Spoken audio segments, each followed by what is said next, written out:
Hi, I'm Matt Rascone, and this is your iNews Update. The Quarteto Gelato wowed audience members last Friday night with 14 instrumental songs.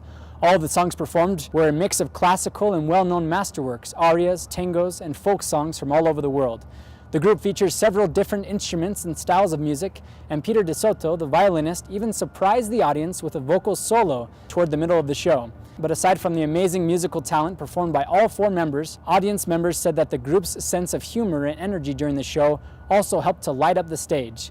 Now we'll go to Joanna with more news. Thanks, Matt. This year, BYU-Idaho mimicked the NFL draft as they held the first open football draft. Last Friday, the players filed into the Hart Building along with family and friends to find out which of the four competitive teams they would be playing for this year.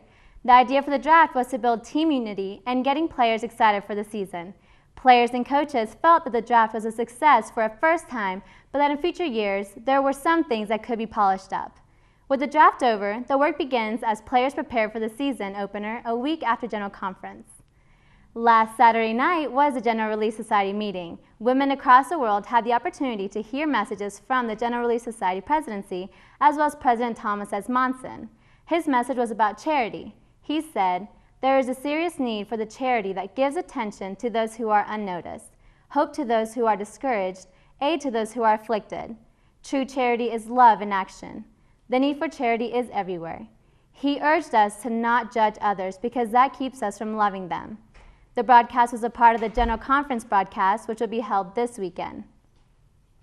The 180th Semi-Annual General Conference will be held in the Conference Center on Saturday and Sunday. The first session will begin at 10 a.m., followed by the second session at 2 p.m. on Saturday. The General Priesthood meeting will be held that night at 6 p.m., and the first Sunday session will start at 10 a.m., as well as with music and the spoken word starting at 9:30 a.m. The last session will be at 2 p.m.